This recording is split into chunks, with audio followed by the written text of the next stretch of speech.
Does anybody have any questions of me before I get out of here? Let's see what you guys are saying. What's up, Soul Sister Rona? Hey, Taalik. I'm the brother that did Mike Jackson in Tunica, Mississippi. Hey, now. Hello to Terry. Respect. Bless up. Bless up. Bless up.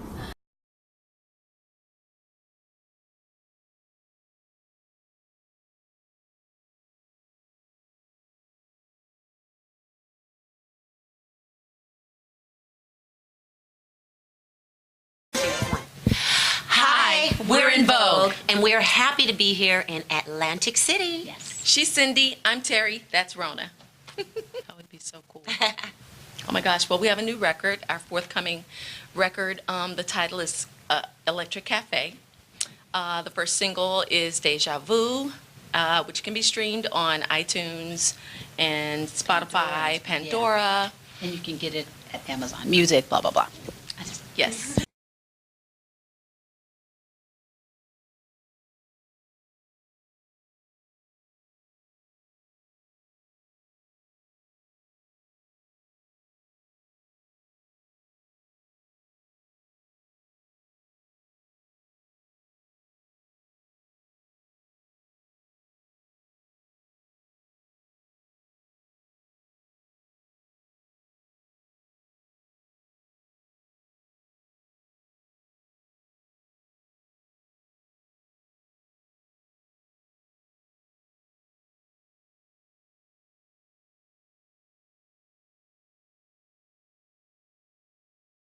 Now, how many of you have played street ball? Many of us, basketball, street ball. You go to the park or where they have the basketball hoops or whatever, and of course we gather in line and we wait for our turn. We get the ups. We want to play the winners of the ball game previous, and everybody gathers around, and you might not be able to play because nobody wants to pick you on their team because I guess you look like you can't play. So you have to wait till it's your turn to actually get on the floor. I was one of those persons. I guess I looked like I could not play basketball. I was too short. I just looked too nerdish or whatever. I don't know what it was. I can't play basketball. Nobody wanted to pick me. So it was my turn, and I picked the other misfits. Nobody really wanted. And we got on the basketball court, and people began to laugh as they watched me play because I basically dribbled with one hand. But what you don't know is that I perfected the one-hand dribble. I dribble so tough with one hand, you think that I'm using two. You got brothers, they can, they bounce back. I dribble so tough with one hand, you think that I'm dribbling with two, and those guys try to take my ball, and you can't do it. You just can't do it. And I'm fast. Well, I was fast. I'm out of shape right now. 20 pounds overweight that I don't like. I'm going to have to fix that. So me and my misfits, we get together and we get to whooping them. Now, after they see that you can play, not only can I dribble, I'm unorthodox on the dribble, but I can shoot. We some bad boys. Not to brag, but I have been compared to Spud Webb and even Michael Jordan. I'm telling you, I was a bad boy. Bad boy.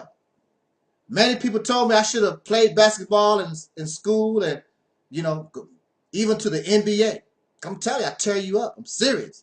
I ain't playing now. I can still shoot some now. You don't want to mess with me now. So, the reason why myself and the other misfits, we began to win games because unlike all the professionals, these guys that was professionals thought they was really doing the do, is my team, we was playing as a team. I was not the superstar.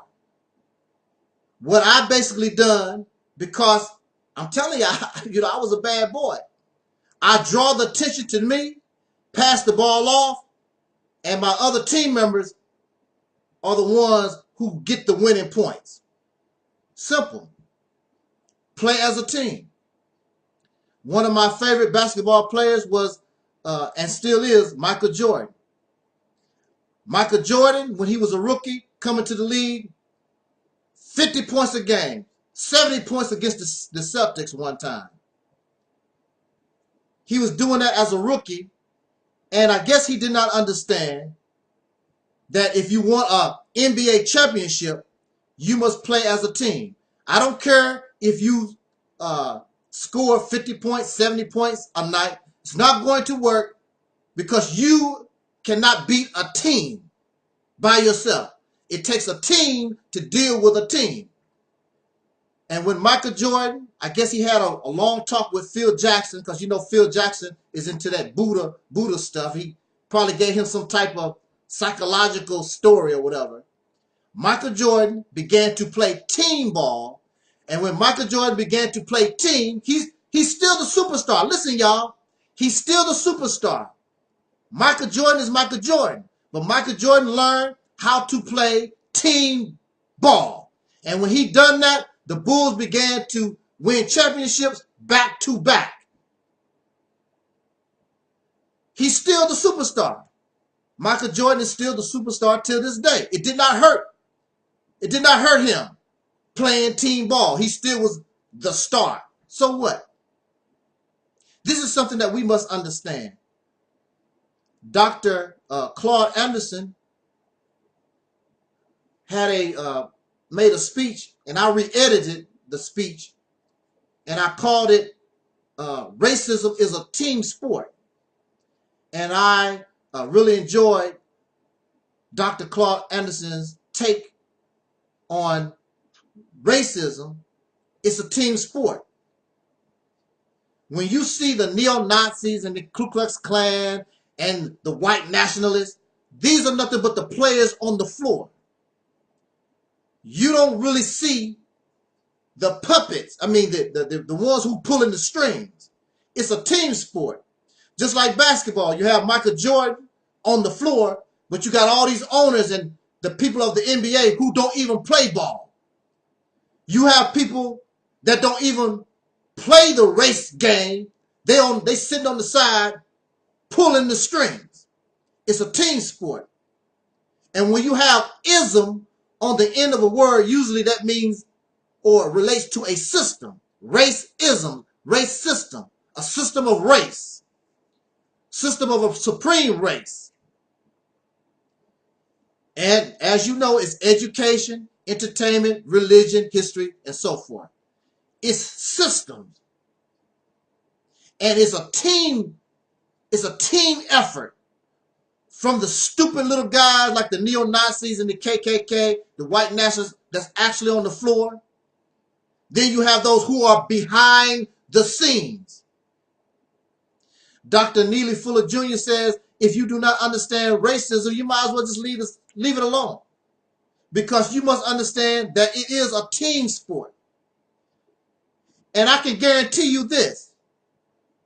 Everybody that played with Michael Jordan don't think they liked him. I'm going to say that again because you need to understand something. Everybody that played with Michael Jordan don't necessarily mean they liked him. Matter of fact, I've seen interviews where some of those players did not like Michael Jordan. And if they didn't like him then, they don't like him now. But it's about, I want my team to win. Are you a so-called black revolutionary? Do you want to see better for your people, the people of soul, the descendants of slaves born in America having dark skin, the African Americaners? You call yourself the Hebrew or the Moor or Kemetic, however you find yourself, don't you want to change your condition? One individual, one superstar is not going to do it. For example, thousands and thousands of people went to the Savior's Day convention. Minister Louis Farrakhan, the Honorable Minister Farrakhan, is the superstar. However, he can't do it by himself. Him and his little nation can't do it. You and I, we are trying to change the condition of 40 to 70 million dark-skinned people in this nation. The little handful of folks You can't do it by yourself. It must be a team effort. So if you think Louis Farrakhan, if you think Sarah Sunseti and Umar Johnson or Sarnetta or Brother Ben X or whoever out there in TV land, if you think that you can play this game and don't become part of a team and you think you don't need me, you are sadly mistaken. You will continue to lose. You don't have to like me, but I bring something to the struggle. You don't have to like her or him. We all bring something to the team so we can win this game. It's about us winning the game, winning a championship. What is the championship? The championship is your real liberation from an oppressor, becoming independent from an oppressor. Is that what you want? Or are you playing a game? Are you playing, pretending that you want liberation when the reality is you want your little slave plantation? You want to be like your slave master. You want your little slaves who sit around and praise you and clap and sing and dance for you and shuffle and scratch where they don't itch for you. I don't want to be around nobody like that anyway. I don't want to be part of your team. Because your team is seeking some type of championship I don't want no part of. It's all about strategy. Basketball, I don't understand these who are out here dealing with white supremacy. It's like playing chess. It's like playing basketball. It's a strategy. Just like Michael Jordan would draw all the attention to him so he can pass that ball to Steve Kerr so Steve Kerr can hit that three-point jumper. That Caucasian guy was bad with the three-pointers. So he can pass that ball off. You will still be the superstar. I know that's important to you, to get the praise and be a superstar. But you really become a star when you play team and win that championship, which is the liberation of your people. That's when you really shine. This other stuff that y'all tripping off of really don't mean nothing. Because when you are dead and gone, really that's the end. But if you can beat racism, if we as a team can counter and destroy that which put us in this condition, oh wow. You should never be forgotten, because it's hella if you can deal with this and put racism in check. But the only way you can do that is that you have to understand what you're dealing with and act as a team and bring new strategy to the game that your opponent don't know nothing about. When I dribble with one hand, but I'm able to switch a little bit, it messes up my defender because he's concentrating. I know I got him. He can only dribble with his right hand. But then I switch over to the left, go back to the right. It throws them off. Messes them up. They never seen nothing like that before. And if you give me a chance, I'm going to shoot your brains out. Whack. Go whack. Ooh, I wish Terry Ellis could come to a game and watch me play. I have to get in shape, though. I have to get in shape. I'll show you, because I can still shoot. I can't run up. I'm too fat to run up and down the court like I was. But I still can. You sit around and let me shoot. I'm going to boop, boop. A couple of weeks ago, I had the basketball. I wonder if I can still shoot. Boop, boop. Ain't lost that. So brothers and sisters, we have to play as a team. We have to get all this superstar crap out of our minds like Michael Jordan done and work as a team. You don't have to like nobody. Get on the team so that your team can win.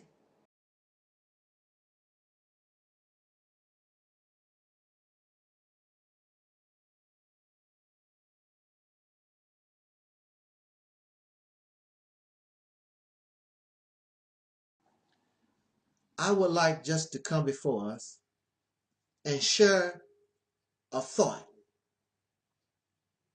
a little tiny thought. Give us something to think about.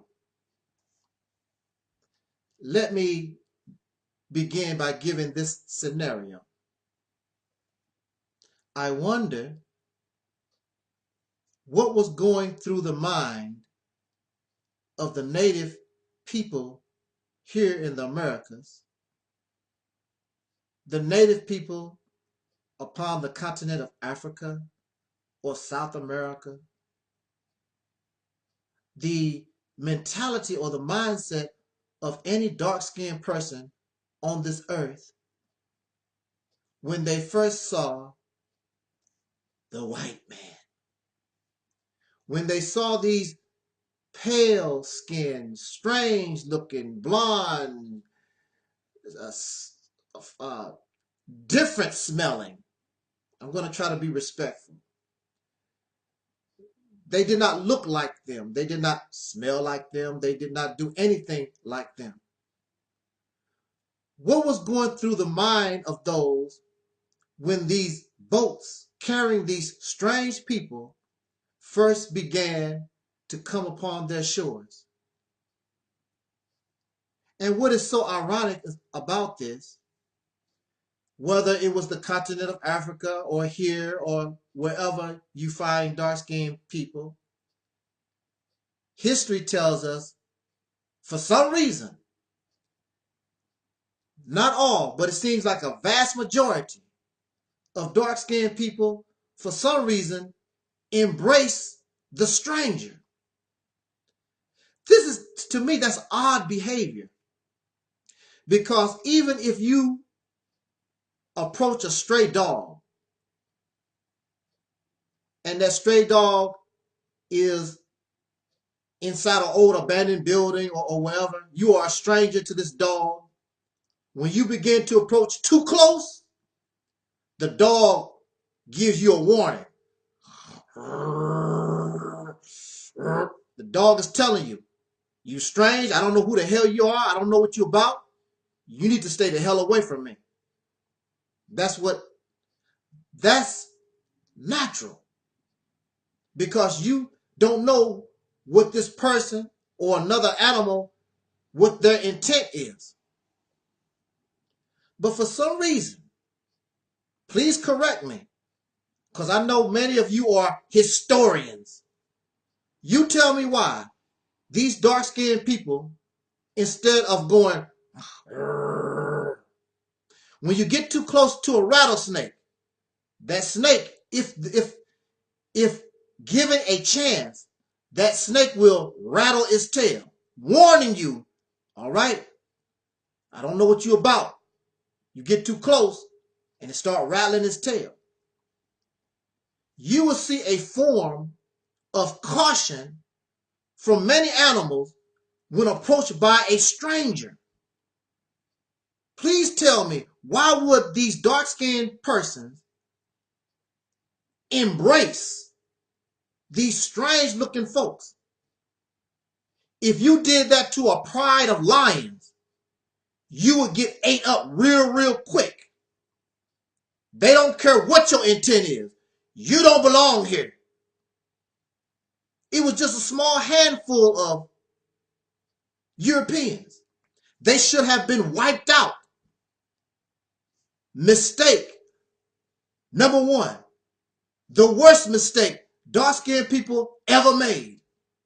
I wonder though, why is this? The Honorable Elijah Muhammad in the Nation of Islam teachings say that opposites attract.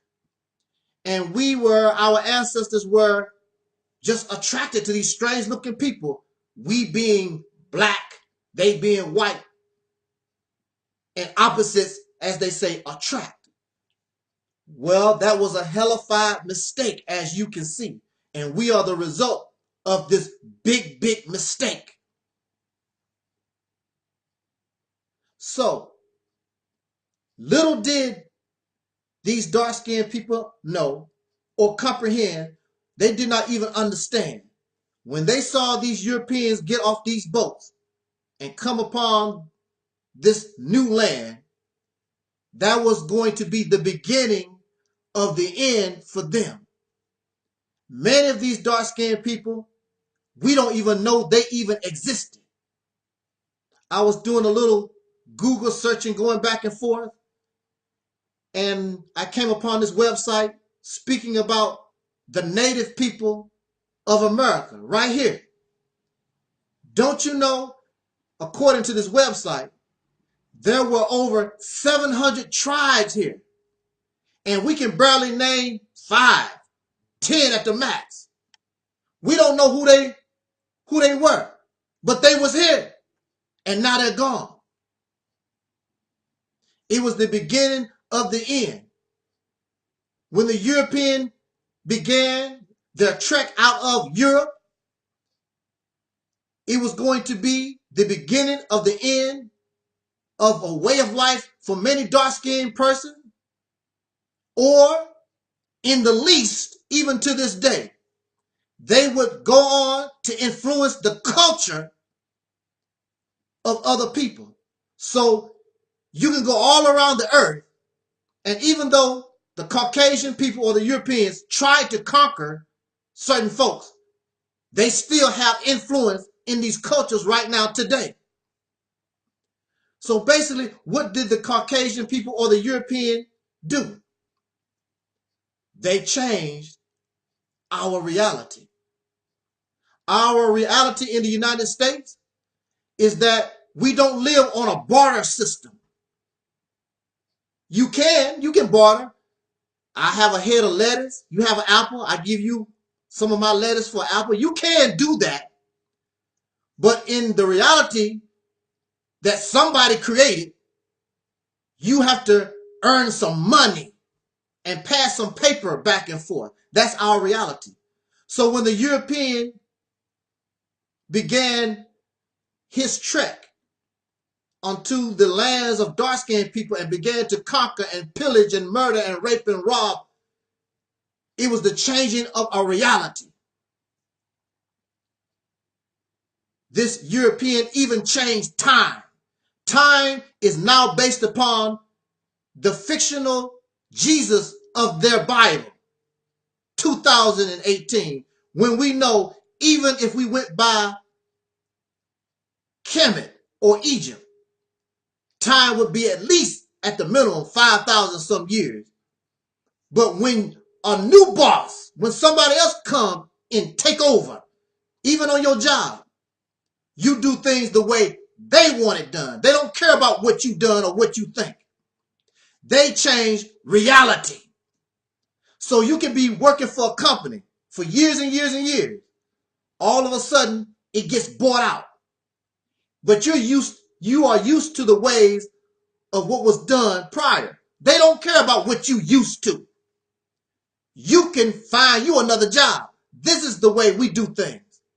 So all over the earth, no matter how powerful some of these countries are, they still directly or indirectly are under the influence of the European people, because they have actually conquered the world of the human being. And it's their way or the highway. Nobody has made an attempt to change that reality.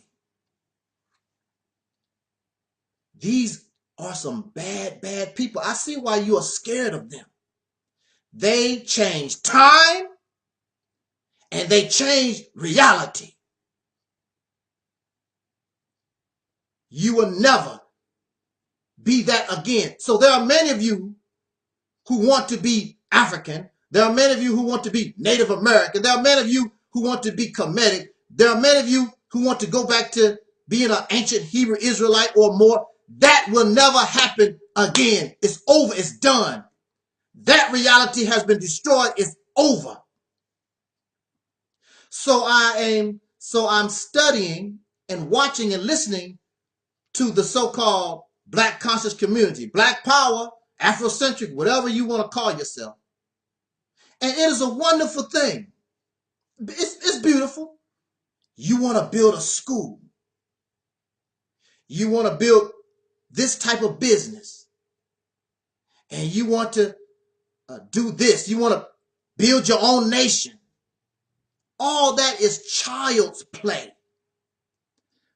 You building a school and you building your nation but you're still going to be directly or indirectly under the influence of Caucasian people, whether you like it or not, because they change reality.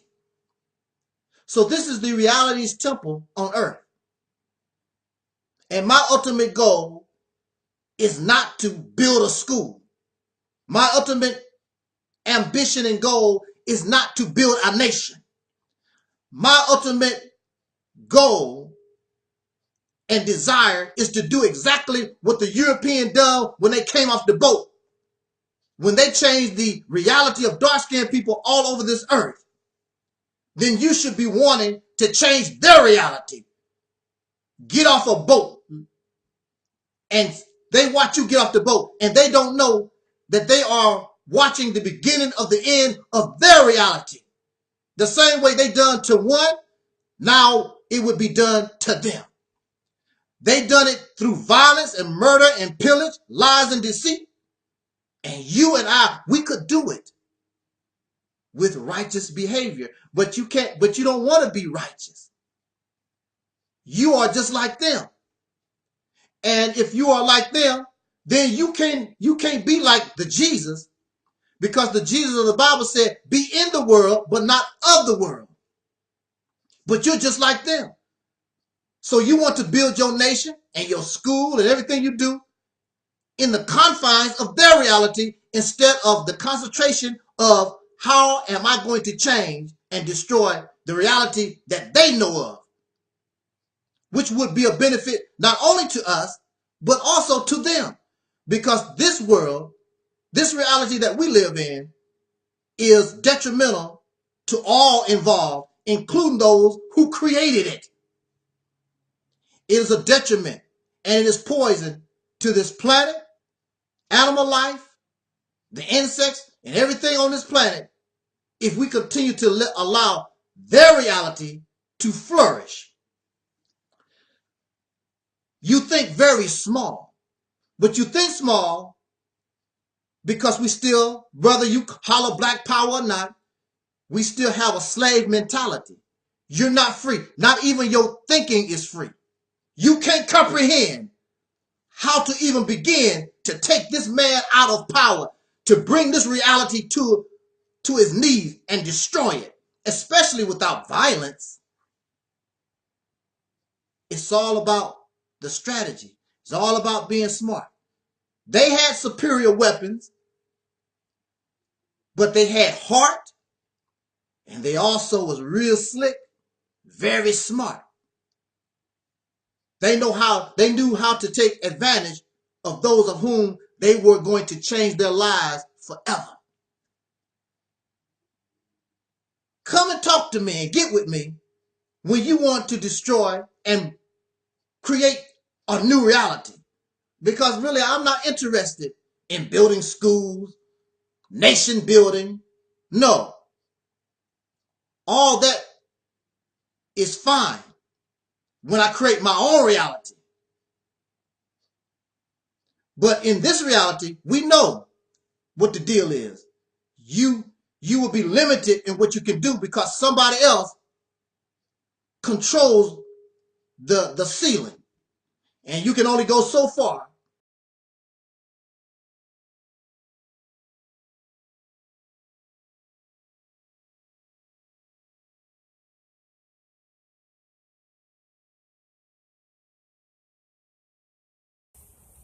Now, with that said, I just wanted to get that off. Ooh, I feel better now. I feel better now. The rain has gone. I want to talk about our babies. Do you know? I have no children of my own, biological.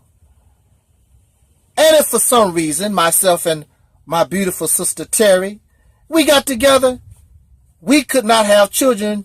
Well, I could, because men are still fertile and can still produce a baby. But unfortunately, I doubt if Sister Terry could have a baby. You know, she's 50-something now. So she wouldn't. We don't want no baby anyway. I'll be her baby, she be my baby. That's enough baby for us. But I would tell you, quite honestly, that I am so jealous and envious of you who do have children. The reason why I decided and was very careful and did everything I could in order to avoid bringing a child in this world, because I did not want to bring a baby in this world. Well, first of all, to be quite honestly, I did not want the responsibility. I did not want the responsibility of taking care of another human being, because I would not consider that, I would not take that role lightly. Some of you have babies, and you're not good parents.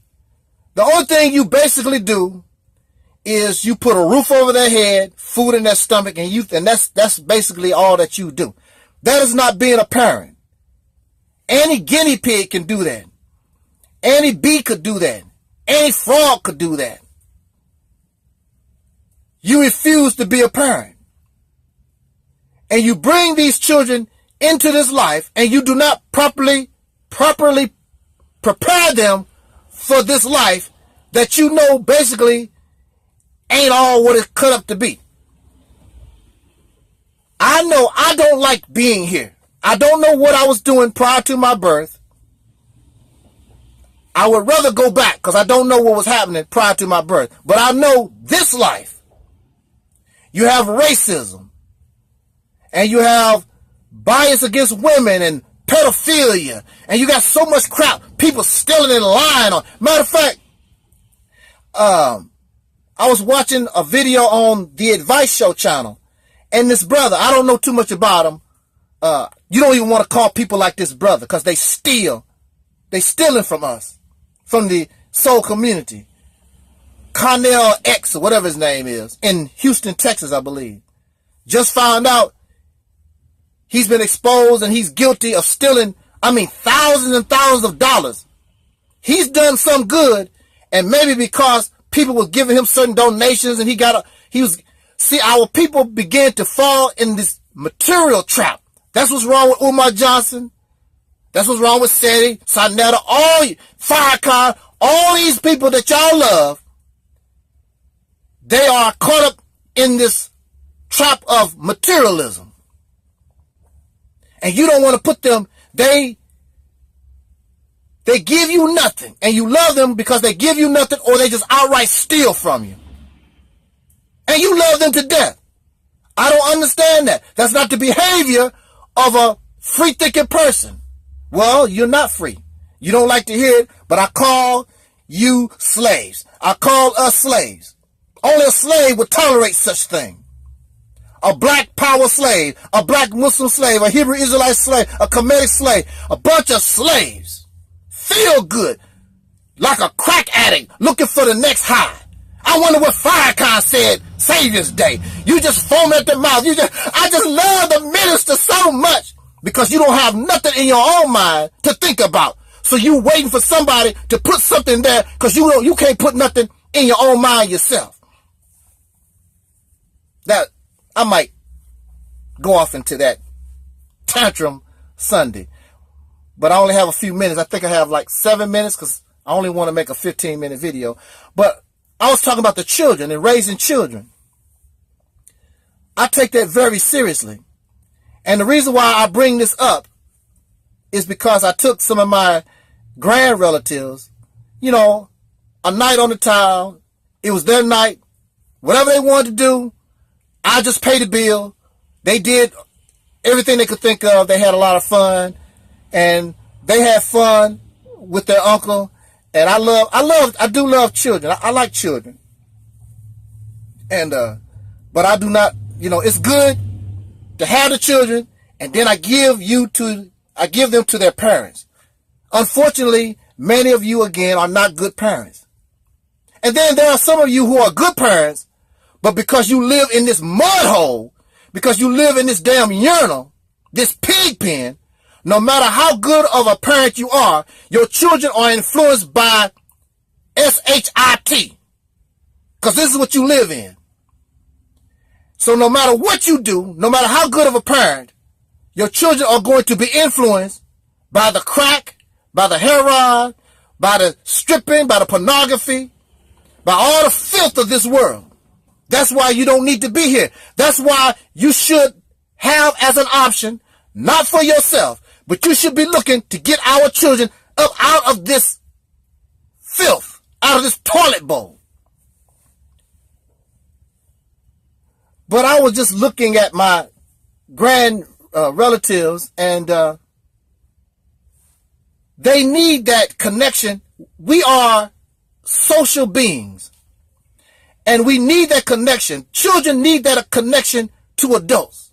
Some of you are not affectionate to your children at all.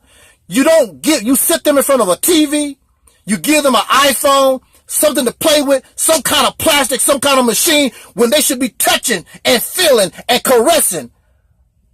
Let's keep that, because I know how some of y'all go off. You go off the base. I'm not talking about nothing sexual. That child needs to be played with. Hold their hand and teach them something, because their minds at these young ages are curious. You need to teach them, or somebody else will. That's why some of our children have turned bat ass crazy, because you're not trying to teach your children, so somebody else will. So the movies will, the radio, the school, whatever is around, bad influences that is around, going to do the teaching, because you have not taught your children. I remember when I was a little boy, and the man that I looked up to as a father, I used to be able to ride on his back like he's a horse and all that kind of fun stuff.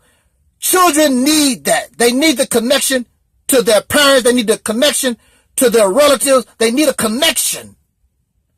That's why you have so many broken up families, because you have no connection. And some of y'all, even as adults, you become materialistic. And you begin to have more of a connection and looking for things that are not alive to give you value and to give you life, when you should be concentrating on your blood, your biological blood, or even as Jesus say, who is your family, Mr. Jesus? And he was like, whoever is riding with me don't necessarily have to be of actual physical blood. Whoever is riding with me is my family. I don't have to have my biological brother or sister or anybody. If you ride with me, you're family. As far as I'm concerned, we need to feel about each other like that. And children need to see that bond. Children need to see family, that family unit. That way they grow up real strong, and they will stand up for family. So if the so-called Negro saw themselves as family, there's no way to hell we could have saw our brothers and sisters in the South under Jim Crow. There's no way in the hell we would have tolerated that. But we don't see ourselves as family. A bunch of slaves doing everything under the sun. That's how we are right now. And nothing has changed. This one doing what they want to do. This one over here doing that. And all of us getting our ass kicked by everybody. Anybody that come off a boat, laugh and giggle and kick you in your ass and exploit you. Everybody look at us like we're a damn dog, and they the ticks just jumping on us. And the only thing we can do is scratch. We can't get them off. Because a dog needs help. He's not capable of getting those ticks off himself. We don't know how. We don't have no friends. Nothing. Just out here rolling in this universe alone. What a friend we have in Jesus. That's nice. But if you had a friend, a dark-skinned friend that had the behavior, the characteristics, the attitude of a Jesus, you would do much, much better. So our children, you have these children and you refuse to parent. You refuse to nurture, not raise a child. You refuse to nurture that baby. That's the reason why. At least I was honest. I was too selfish and didn't want the responsibility. You are selfish and you don't want the responsibility, but you're going to bring these babies in the world and don't want to do right by them. And you wonder why you are in the condition that you are in, because the babies are the future. And the babies should be number one. Babies are number one in nature after the woman. I know y'all brothers, I know we want to feel important, but unfortunately we way down on the list. I don't care. Don't bother me in the least. But let's talk about this. I was just playing with this camera.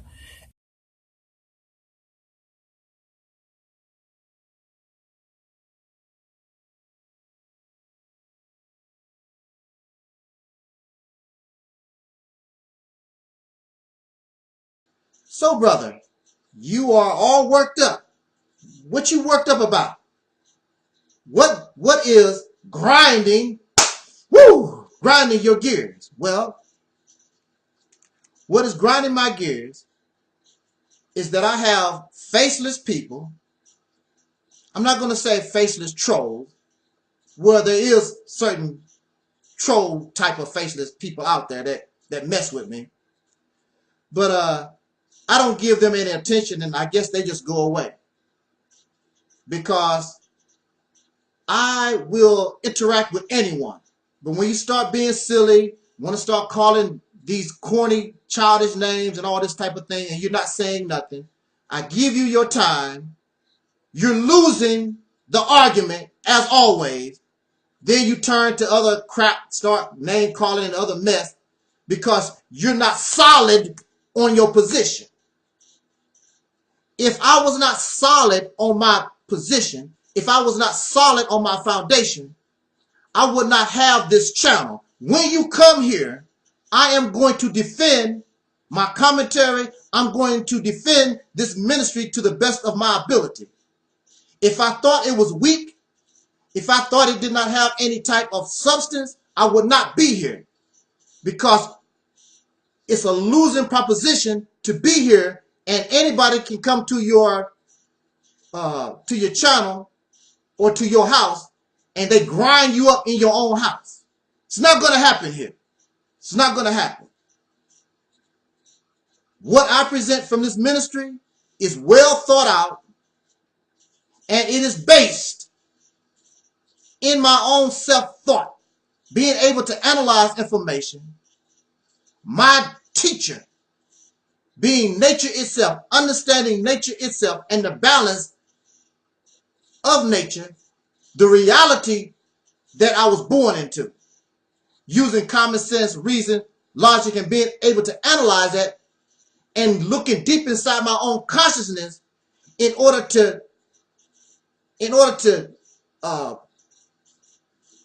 gather this information and become like a forensic case person, investigator.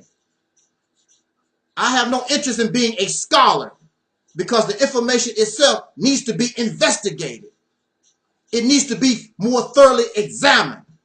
But y'all take that as some type of truth. So you are fascinated with books. If I wanted to, I have many books. I have read books just like you have.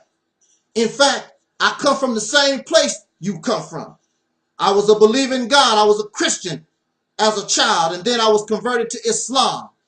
And I was influenced by all these pro-black African scholarship, black Afrocentric stuff. The same thing that you have. I come from the same place.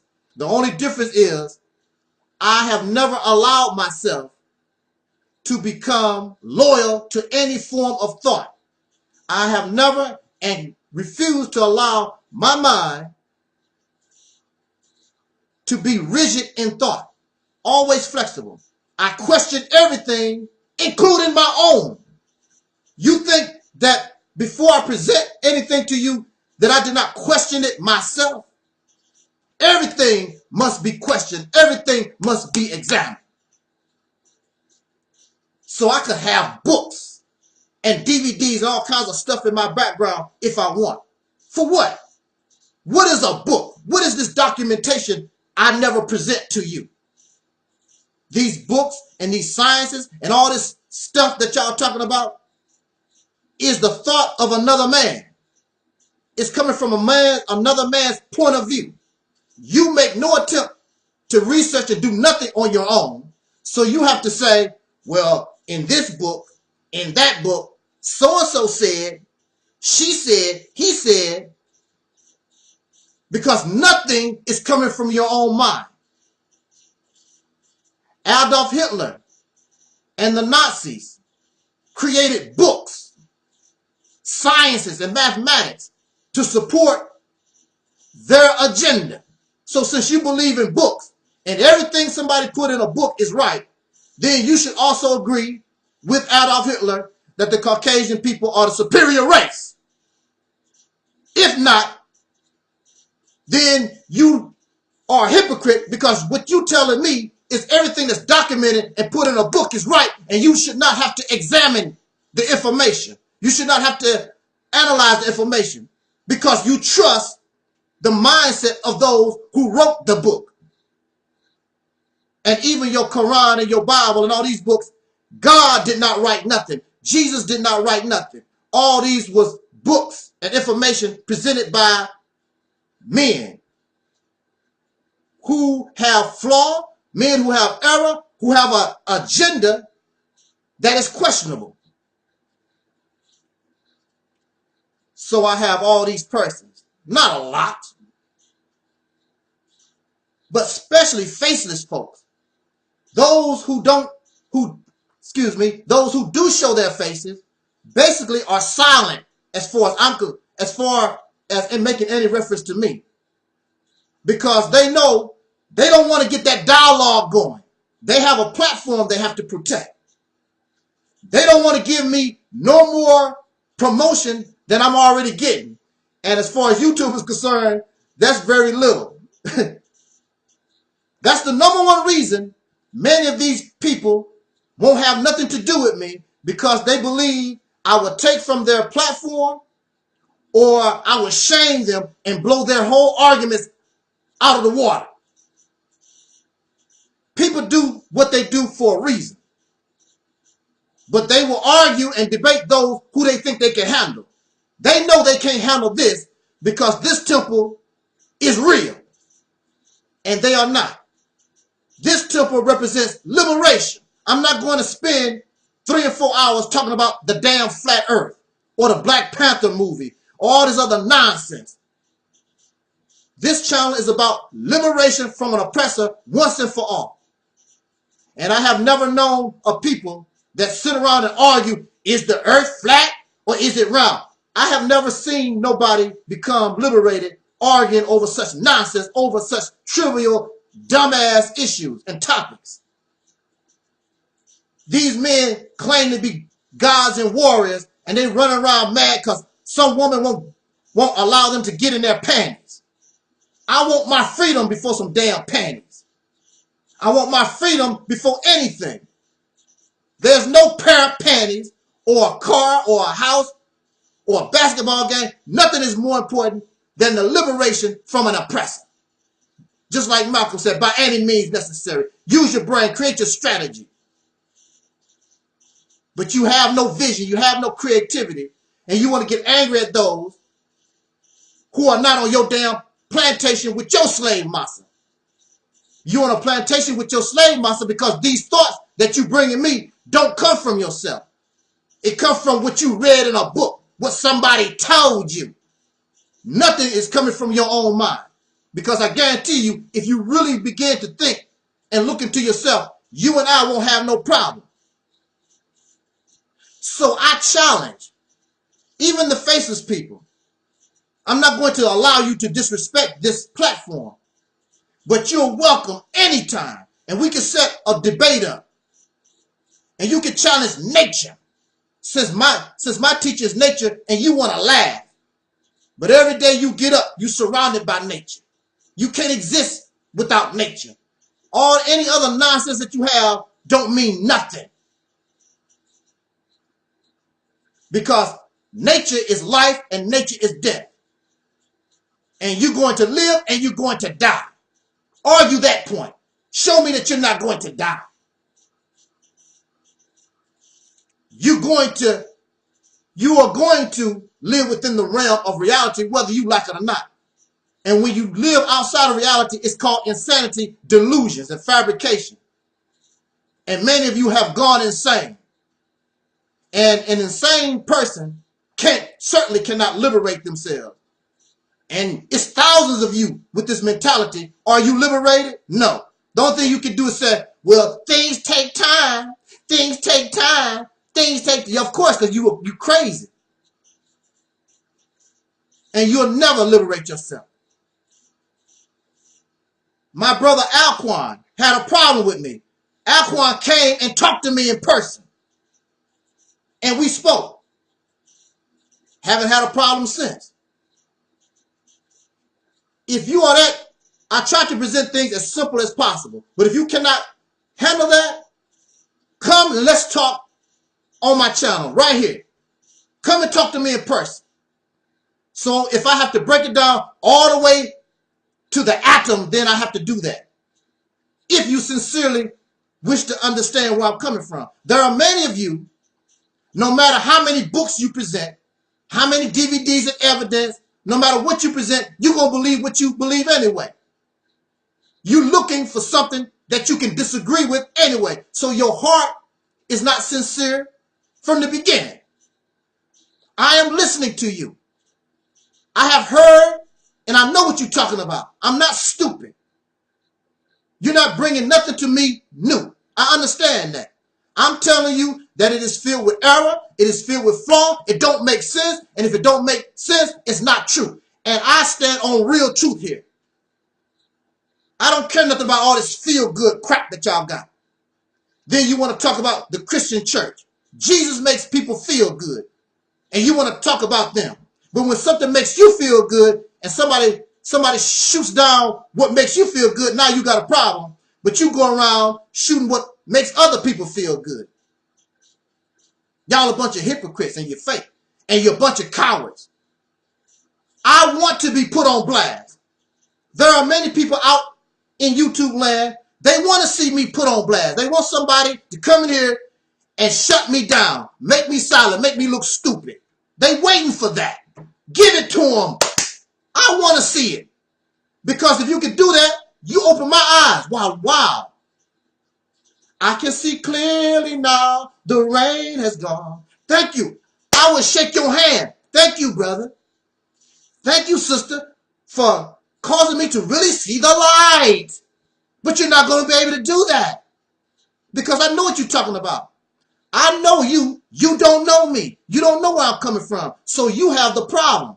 I don't have the problem. I know what you're talking about before it comes out of your mouth. You don't know nothing about me. But again, put me on blast. I want that. I want you to make me look stupid. I want you to make me look ignorant. But that's going to be a very difficult task because I gave myself this mission and I prepared myself and I know, and this is a well thought out program. And I know my opposition. I already know what you're going to bring.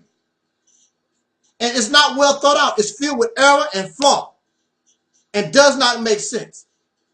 And your heart, and I can say your soul, when I present the counter argument and bring it to you, deep down inside, you know that I'm right. But y'all don't want to hear truth. You want to continue to live in your make-believe fabricated thing. And you can do that. I'm not here to save you.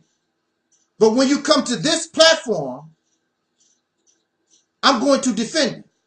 And if I see you somewhere else, I'm going to challenge the crap that you bring.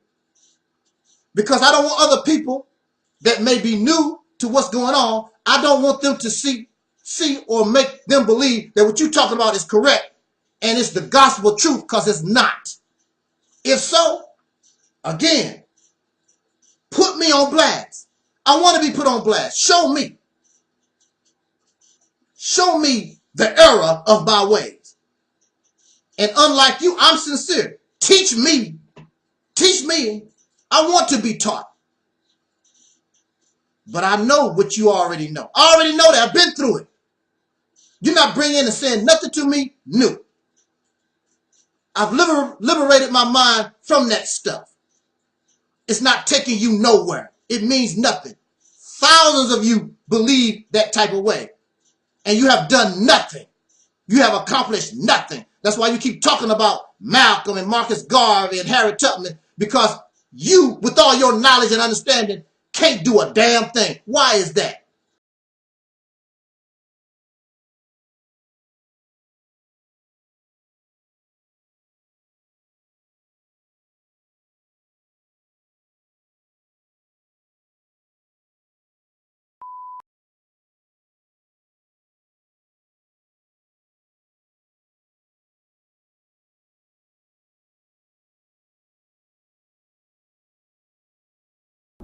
Does anybody have any questions of me before I get out of here? Let's see what you guys are saying. What's up, soul sister Rona? Hey, Taalik. I'm the brother that did Mike Jackson in Tunica, Mississippi. Hey, now. Hello to Terry. Respect. Bless up. Bless up. Bless up.